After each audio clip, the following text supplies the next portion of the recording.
we will just see how the linear regression could be implemented using Python. Okay. So here all the libraries are what we have seen already. PyPlot is available for plotting. NumPy is for numerical operations. Pandas is to create your data frames. Okay. I want the graphs to be shown in the same screen itself, and hence I have made it Matplot library to be inline.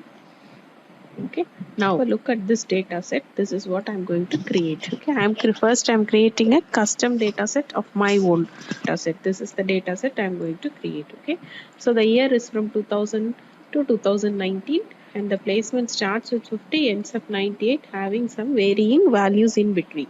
Okay, now let's see how I have created.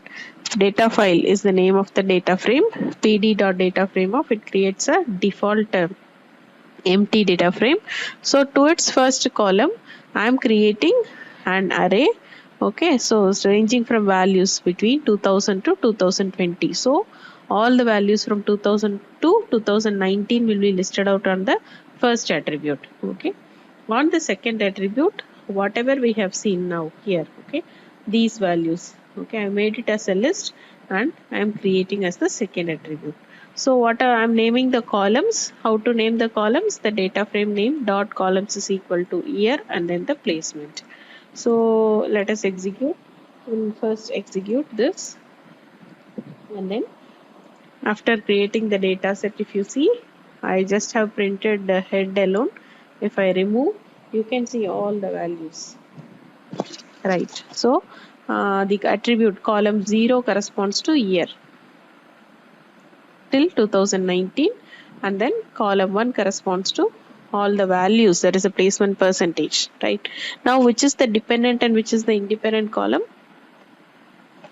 Yeah, year becomes your independent column and placement becomes your dependent value. So this is the data we are going to give the machine. The machine needs to learn itself. Okay, and then it has to come out with the formula to which if we give 2020 as input, it should give us how much would be the probable placement percentage. Okay, now let's see.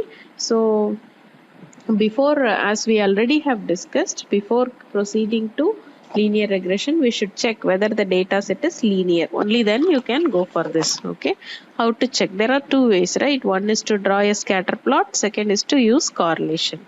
So first I am drawing a scatter plot. Okay, between what? Year on the x-axis, placement on the y-axis. So the name of the plot is placement plot. Limits I am taking X-ticks. X-ticks refers to where and all you want the partitions to be, right? So the label I'm placing. So now you'll see this is the graph that gets generated 2000 to 2019. Okay, by looking at the graph itself, we could see it's almost linear. Okay, with data, some data moving here and there. Either you could say this as outliers. Outliers are data that doesn't fall on the particular. Okay, they are far apart. Otherwise, you can say it is an error term. Okay, now next is we are finding the correlation. Okay, how to find data frame dot corr. So once the this correlation values are being found, we are drawing a heat map. See what is the value of heat map? You can see the correlation value between year and then placement is 0.84. So it's better correlated. So any values between 0.7 and 1 can be considered well. Okay, and hence both the options tells you the fact that the data set can be taken very well for linear regression, right? Now coming to the implementation. So there is an inbuilt library in Python called scikit-learn, sklearn, okay, which stands for scikit-learn. It's a very powerful package. For all the algorithms, you don't need to code. Automatically the codes are already written and it is inbuilt. Okay. So now we are going to import linear model. Okay, that is a class available to perform regressions.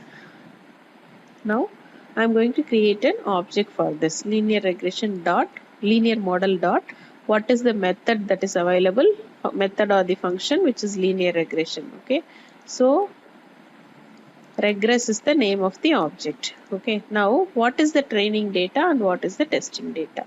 In training data, what is the column X and what is the column Y? Okay, here we say X is your independent variable, Y is your dependent variable. So what we did, so here we have created na, this becomes your x and placement becomes your y.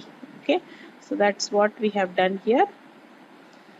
Train underscore x is equal to data file of year. Okay, so why I have used double square bracket, because data frames will always be in the form of a matrix. If you want a series, you should have represented that as series. Okay, otherwise it will stand as a matrix. So it is a matrix within which we want to take only the year attribute. Okay, so that is that. So it is this gets changed to an array and it gets stored onto this train x. Okay, and what is train y? It is the values of placement. Okay, just to show you, I will comment. So let's print and find out while executing. You can see print underscore x has the datas that we have stored under the attribute year. Okay, and the print underscore y has the data that we have printed stored under attribute place. So having done that, now let me comment it back and then try to create a regression line. Okay, so regress is the object that we have created for the method or the function linear regression of. It has another method called fit. Okay, so what are the parameters we need to pass? It is the independent variable and the dependent variable. Train underscore x has the independent variable year, train underscore y has the dependent variable placement. Separate command. Okay, regress dot, the values are stored in COEF, coefficient underscore. Okay, actually this coefficient is nothing but a array. Okay, why? Because the same method you can use for executing or creating a regression line for simple regression and multiple regression also. In multiple regression case, if you want to find the coefficient for, that is m1, m2, m3, the slopes for all the attributes, you can use indexing. Okay, but anyway the intercept remains same. It is only one value and hence it is intercept underscore. Okay, so now let me execute this block again and show you what are the values that we arrived. Okay, so the coefficient, so what is m? It is 1.94. What is c? Minus the 3833. Okay, so I'll just show you how this is being calculated using our data set. Okay, we already have seen in our theory class that see, the value of m is being calculated using this formula. The value of c is being calculated using this formula.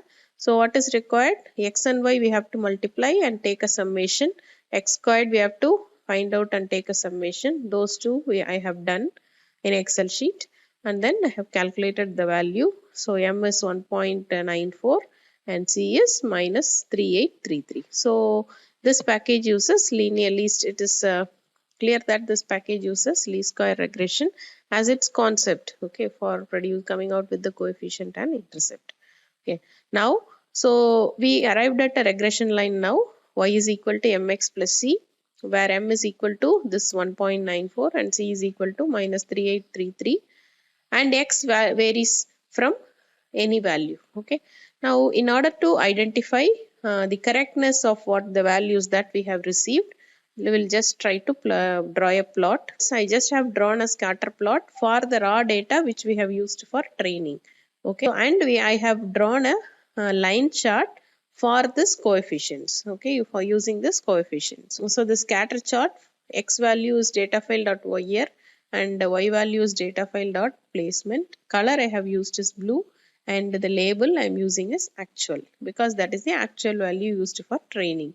For line plot, it is train. The x value remains same, whereas what is the y value? You have to calculate using the formula y is equal to mx plus c. So what we did, regress dot coefficient of, already I explained why it is a two-dimensional matrix, because for multiple regression you will have multiples. Okay, so multiplied by train underscore x, the corresponding x value plus c. So this holds the formula mx plus c. Okay, and you can even use the color in this format. That's why hyphen r is being given. So it will show in red color, and label is equal to predicted. Okay, other things are very simple, and if we draw the diagram, you can see the blue color spots the actual value and the red line is what is the optimized line that the algorithm has come out with. Okay, and what is an error? For example, in 2002, if you take there is a small gap between blue and red line. That is what is the error. Similarly, you have errors. So once done this, we are about to now check. So how much is the difference between the predicted value and your actual value, right? So for the predicted values can be calculated using the either you even use y is equal to mx plus c formula for calculating the predicted values. Otherwise, sklearn comes up with the built-in package. It is dot predict. Okay, so dot predict, if you pass all the values, it applies that coefficient and come out with the result and y underscore predicted. Now I am going to add this values also into the same excel file in order for us to check how the values differ from each other. And I'm creating a new attribute, data file of predicted is equal to what is the value? It is the y predicted value. So finally, this values that we have created, okay, I'm loading it into another Excel file called placement of CSV in order for better understanding, because till now we are we have created the attributes data files here itself and we are executing. For us to store the result, we have loaded the file back to the CSV file. Okay, just I'll execute this. Okay, you can see the file contains three values: year, placement, and then the predicted. So the difference 50 is actually expected, 60 is your predicted value. So this is the difference. Okay, but for 2002 you see the difference is very low. It is 62 to 63. Similarly for 2004 it is somewhat okay, 65 to 67. Likewise, it varies since we have optimized the regression line and not this one. Okay, so when you execute, I can show you the file. Okay, you can see this placement file has been created with year, placement, and then the predicted values. Okay, so after that, the difference between the place that is actual value and the predicted value can be calculated, and different metrics can be applied to identify whether the data set is correct or not. Okay. We'll continue the metrics explanation and the application of metrics to this data set in the coming session.